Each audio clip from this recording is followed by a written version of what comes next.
Hey guys, Ronan here. Today I wanted to showcase my starter build that I'm going to be using when going into the Elden Ring DLC.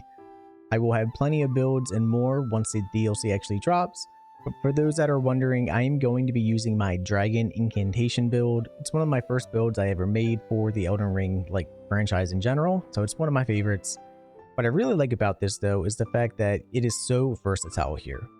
So using the big two-handed katana that you have in combination with the dual Reduvia daggers, and of course having your Dragon Communion seal, you can switch between using offensive magic, you can switch between more of a assassin dual wield kind of style, or a two-handed playstyle that isn't quite as slow as a great sword, but is a little quicker than other heavy weapons. So I like this a lot in combination with the items that I have here for my increased stats, and of course you can change these out as you need. I can just change my playstyle pretty much anytime I want, and it's really nice because it's on the fly. So taking a look at my Dragon Communions here, they take up a lot of mana, your FP gets used up a lot. The main one I like using is the Decay because Scarlet Rot is very strong. I don't know how strong Scarlet Rot will be inside the DLC, but if it's anything like the base game when it comes to getting the disease proc on enemies and having them slowly tick down, this is very useful for anyone that may be struggling against bosses or other strong enemies. Combine that with your flask, and you can see the flask I have is using the hidden tier, so I get free FP consumption, and I have the bubble tier as well, so I can also basically take a free hit while doing it.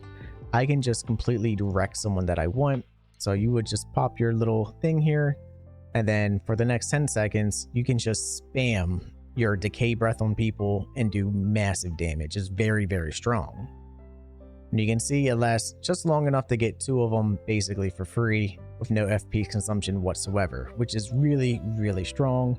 It is a AoE boss killer kind of tactic here. And of course, I have my other incantations like Swarm of Flies, the Blood Flame, and Blood Boon because I'm a big fan of those type of magic styles. So I do hope they have new dragon incantations coming up.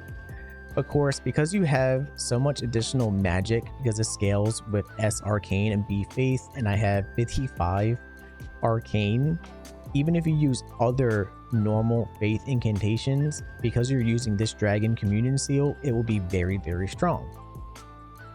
But I love it. I mean, just going from magic to dual daggers, the playstyle here when it comes to the attacks, and being able to shoot out the actual blood here is very strong as well.